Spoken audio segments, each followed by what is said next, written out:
Good morning વિદ્યાર્થીઓ. આપણે ગયા લેક્ચરમાં આમુખ જે છે એના આધાર સ્તંભો લોકશાહી અને સમાજવાદ એ જોયા હતા. હવે ત્યાર પછી આપણે જે આમુખના આધાર સ્તંભો છે એની અંદર બિન સાંપ્રદાયિકતા, બરાબર છે. બીજો જે આધાર સ્તંભ છે આમુખનો એ શું છે? બિન સાંપ્રદાયિકતા. હવે પ્રશ્ન થાય કે બિન સાંપ્રદાયિકતા એટલે શું? તો જો ભારત છે એક બિન સાંપ્રદાયિક દેશ છે. દેશની અંદર કોઈ એક ધર્મને મૂળ ધર્મ તરીકે સ્વીકારવામાં આવ્યો નથી.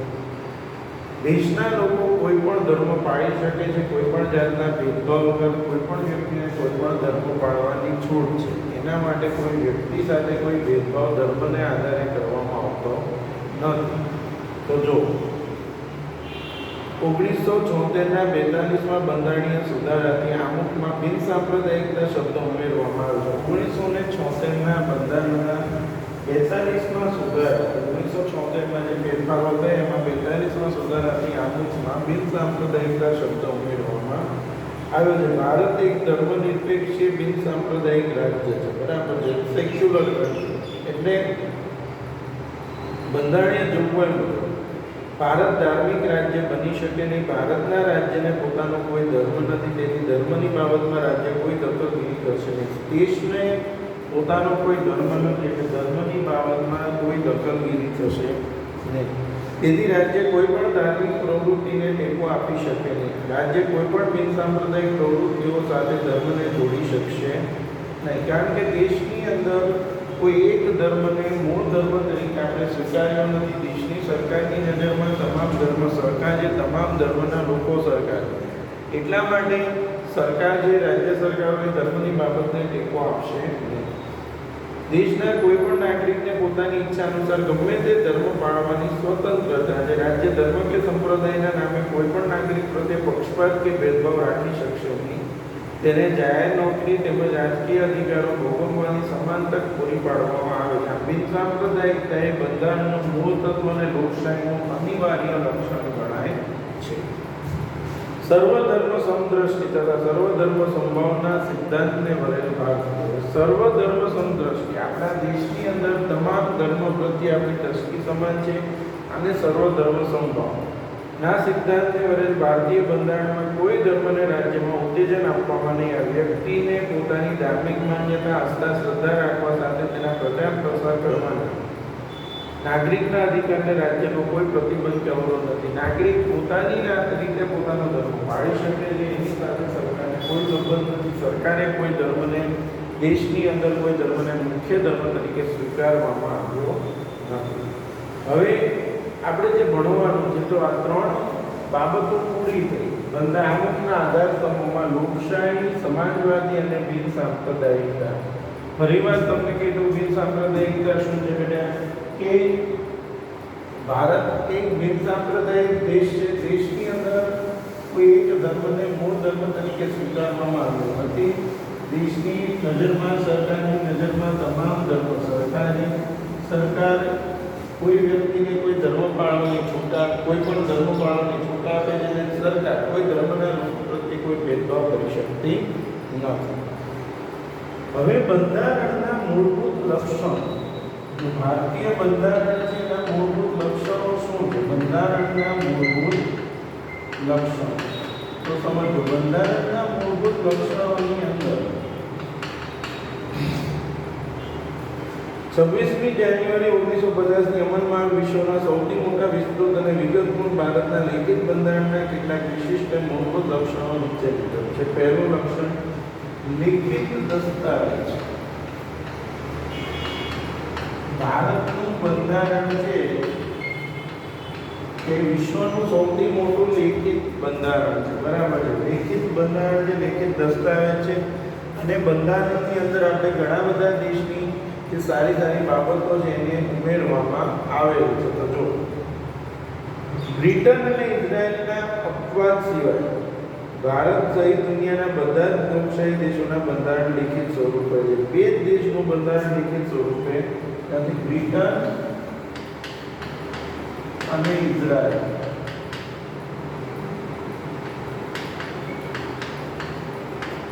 બ્રિટન અને ઇઝરાયલના ઉપવાસ એવી ભારત સહિત દુનિયાના બધા જ લોકશાહી દેશોના બંધારણ લિખિત સ્વરૂપે છે. ભારતની સામાજિક, ભૌગોલિક, ભૌગોલિક પરિસ્થિતિને પૂર્વ ઇતિહાસને ધ્યાનમાં લઈને બંધારણ સભાએ બંધારણ લિખિત સ્વરૂપે રાખવાનું મુનાસિબ માન્યું હતું. તો બ્રિટન અને ઇઝરાયલને આ બે એવા ઉત્પાદક દેશો છે, એની સિવાય વિશ્વના બધા જ દેશોનું બંધારણ છે.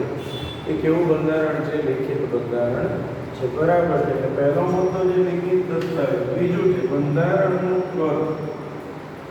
હવે કદ એટલે ભારતનું બંધારણ છે એ કેટલા ભાગમાં વહેંચાયેલું છે? જો બંધારણ એ 22 ભાગોમાં વહેંચાયેલું 395 અનુચ્છેદોને 8 પરિશિષ્ટો, હાલમાં 12 છે. જો ભારતનું બંધારણ છે 22 ભાગોમાં વહેંચાયેલું. કેટલા ભાગોમાં? 22 ભાગોમાં વહેંચાયેલું 395 અનુચ્છેદ અને 8 પરિશિષ્ટો, હાલમાં 12. 8 પરિશિષ્ટો અને હાલમાં કેટલા છે?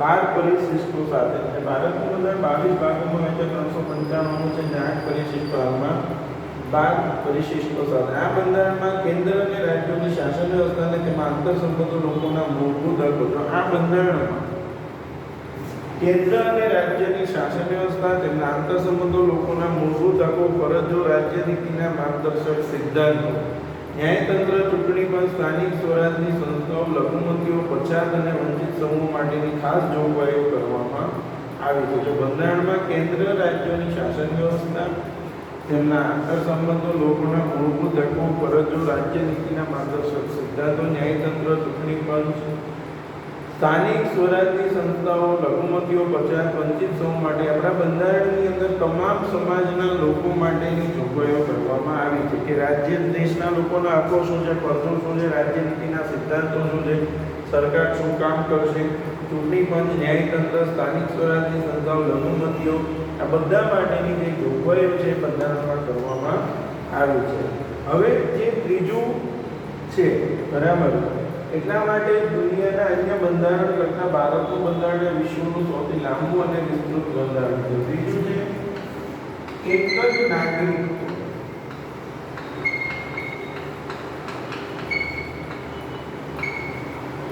હવે એક જ નાગરિકત્વ એટલે જો અમેરિકામાં બેવડું નાગરિકત્વ છે. કોઈ પણ વ્યક્તિ છે એ અમેરિકાનો પણ નાગરિક કહેવાય અને જે તે રાજ્યનો પણ નાગરિક કહેવાય.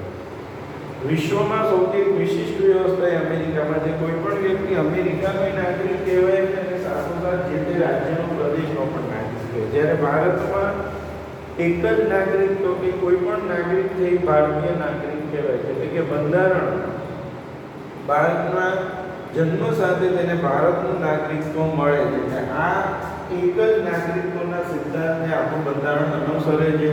અમેરિકામાં જે બેવડું નાગરિકત્વ છે તેની સામે ભારતમાં કેવું છે?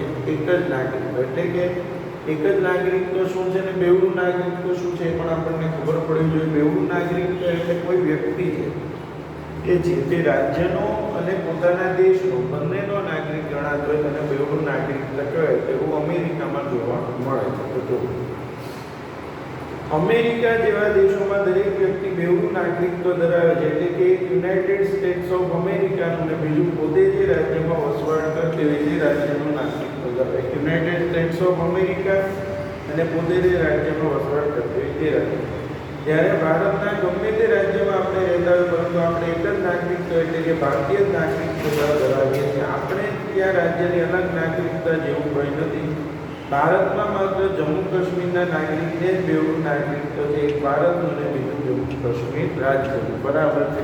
પહેલાં તો હવે તો એ પણ દૂર થઈ ગયું છે. બરાબર છે. કે ભારતનું નાગરિકત્વ અને જમ્મુ કાશ્મીર રાજ્યનું આપણા દેશમાં એક જ એવું રાજ્ય છે. બરાબર છે. હવે મજબૂત કેન્દ્રવાળું સમવાય તંત્ર. જો આપણે અત્યારે અભ્યાસ કર્યો બેટા, એક ભારતનું બંધારણ વિશ્વનો સૌથી મોટો લિખિત દસ્તાવેજ છે. બીજું બંધારણનું કદ. ભારતનું 22 ભાગોમાં વહેંચાયેલું 395 છે અને 8 પરિશિષ્ટો, હાલમાં 12 પરિશિષ્ટોનો સમાવેશ થાય છે. એક જ નાગરિકત્વની વાત કરી. ત્યાર પછી મજબૂત કેન્દ્રવાળું સમવાય તંત્ર.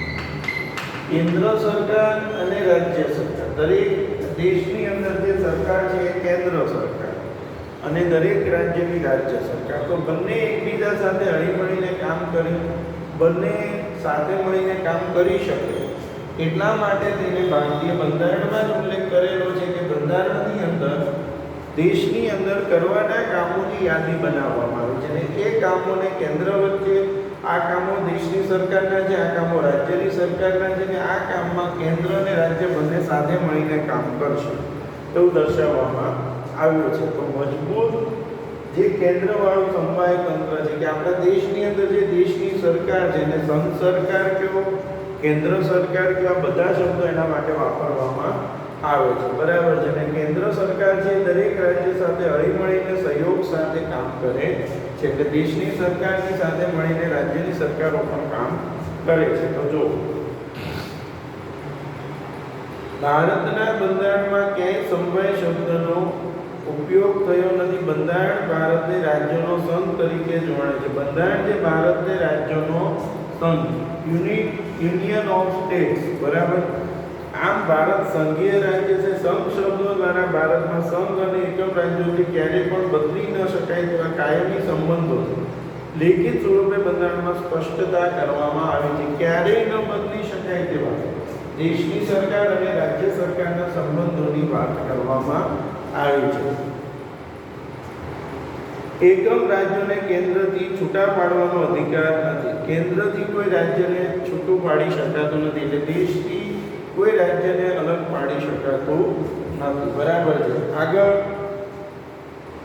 સંઘ સરકારને કેટલીક વિશેષ અને ચડિયાતી સત્તાઓ આપવામાં આવી છે. કેન્દ્ર સરકાર અને પ્રાદેશિક રાજ્ય સરકારો વચ્ચે સત્તાની સ્પષ્ટ વહેંચણી કરવામાં આવી છે, જેથી રાજ્ય સરકાર પોતાના પ્રદેશ ઉપર પોતાના કાર્યક્ષેત્રોના અનુસંધાને પોતાની કાયદાઓ ઘડી શકે. કેન્દ્ર અને રાજ્યો વચ્ચે સત્તાની વિભાજન થકી બંધારણમાં બક્ષવામાં આવેલ સત્તાઓ ભોગવે. જો દેશની અંદર જે બંધારણ છે એની વચ્ચે દેશની સરકાર, કેન્દ્ર સરકાર અને રાજ્ય સરકાર વચ્ચેના એકબીજા સાથેના ઉપયોગી એવા સંબંધોની વાત કરવામાં આવી છે. અને બીજું, ક્યારેય બદલી ન શકાય એવા સંબંધો સ્થાપવામાં આવ્યા છે. સાથોસાથ દેશની અંદર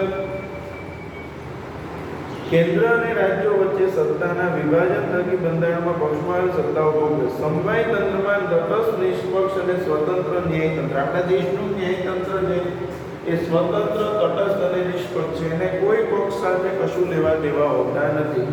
એ જે ન્યાયતંત્ર છે ભારતનું એ સ્વતંત્ર હોવાથી એ કોઈ પણ સરકાર જે ચાલતી હોય એની સામે કે ન હોય એ બધાની સામે પોતાના ચુકાદાઓ આપે છે. એને કોઈ સરકારનો કોઈનો ડર હોતો નથી, કારણ કે ન્યાયતંત્ર છે એને આપણા દેશમાં પહેલેથી જ બંધારણ દ્વારા સ્વતંત્ર રાખવામાં આવ્યું છે. કેન્દ્ર અને રાજ્ય વચ્ચે સત્તાના અને કાર્યોના વિભાજનના સંદર્ભે કોઈ મઠાગાંઠ ઊભી થાય, બરાબર છે. જો કોઈ બાબતમાં કેન્દ્ર અને રાજ્ય સરકાર માટે વચ્ચે કોઈ ઝઘડો ઊભો થાય કે ભાઈ આ કામ કેન્દ્રનું છે કે આ કામ રાજ્ય છે, અંદર કોઈ ઝઘડો ઊભો થાય, તો એવા સંજોગોમાં એનું નિરાકરણ કેવી રીતે લાવવું એની પણ વાતચીત બંધારણમાં કરવામાં આવી છે કે જ્યારે પણ કેન્દ્ર સરકાર અને રાજ્ય સરકારો વચ્ચે કોઈ ઝઘડાઓ થાય, કોઈ કામની બાબતમાં મતભેદ ઊભા થાય, એને કેવી રીતે દૂર કરવા એની વાત પણ આમાં કરવામાં આવી છે બંધારણમાં. બરાબર. ભારતમાં કેન્દ્ર અને રાજ્યો વચ્ચે સત્તાનું સ્પષ્ટ અને વિશદ વિભાજન કરવામાં આવ્યું છે, જે માટે 3 યાદીઓ બંધારણમાં મૂકવામાં આવી છે. જો ભારતની અંદર કેન્દ્ર સરકાર અને રાજ્ય સરકારો વચ્ચે જે સત્તા વહેંચવામાં આવી છે એમાં 3 યાદી છે. એક છે કેન્દ્ર યાદી કે દેશની સરકારે કરવાના કામ, એક છે કેન્દ્ર યાદી, બરાબર છે. સંઘ યાદી. સંઘ યાદીમાં કુલ 97 જેટલા વિષયોનો સમાવેશ કરવામાં આવ્યો છે. 97 જેટલા વિષયોનો સમાવેશ કેન્દ્ર યાદીમાં કરવામાં આવ્યો છે, જેમાં કાયદો ઘડવાની સંપૂર્ણ સત્તા સંસદ ધરાવે. કાયદો ઘડવાની જે સત્તા છે એ સત્તા કોની પાસે છે? દેશની સંસદ પાસે. બરાબર છે. સંરક્ષણ, વિદેશી બાબતો, અણુશક્તિ, નાણું, વીમો, બેન્કિંગ, દાયટપા, રેલવે જેવા રાષ્ટ્રીય મહત્વ ધરાવતા ક્ષેત્રોમાં કેન્દ્ર સર્વોપરી સત્તા ભોગવે. જે દેશ માટે મહત્વના છે, જે રાષ્ટ્રીય મહત્વ ધરાવતા ક્ષેત્રો છે, જેમ કે અણુશક્તિ છે, રેલવે છે, દાયટપા છે, જેમાં મૂડીરોકાણ પણ ખૂબ વધારે છે અને દેશ માટે ખૂબ મહત્વના છે. સમાજના લોકોને સેવા પૂરી પાડવા માટે મહત્વના છે. એ દરેક ક્ષેત્રની અંદર બરાબર જેવા 97 વિષયોમાં કાયદો ઘડવાની સત્તા સંસદ પાસે છે. સંરક્ષણ, વિદેશી બાબતો, અણુશક્તિ, નાણું, વીમો, બેન્કિંગ, તાર, ટપાલ અને રેલવે જેવા રાષ્ટ્રીય મહત્વ ધરાવતા ક્ષેત્રોમાં કેન્દ્ર સર્વોપરી સત્તાઓ ભોગવે છે. હવે બીજું છે રાજ્યોની યાદી.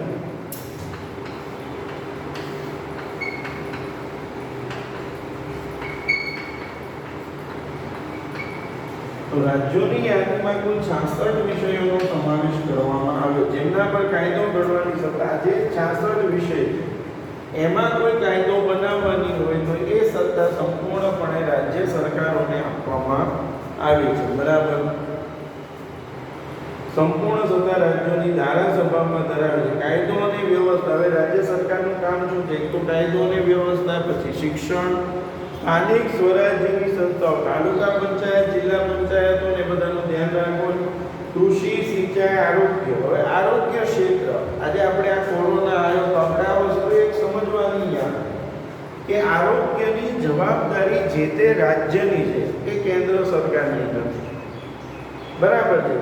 છતાં પણ આપણા દેશની અંદર કોઈ પણ બાબત આવે, આરોગ્યની બાબતમાં કોઈ રાજ્ય સરકારો નિષ્ફળ જાય તો દોષનો ટોપલો એના ઉપર ઢોળવામાં આવે છે કેન્દ્ર ઉપર. પણ ખરેખર આ કામ રાજ્યનું જે રાજ્ય યાદીમાં સમાવેશ કરવામાં આવ્યું છે. બરાબર, એટલે જો કાયદો અને વ્યવસ્થા, શિક્ષણ, સ્થાનિક સ્વરાજ્ય સંસ્થાઓ, કૃષિ, સિંચાઈ, આરોગ્ય,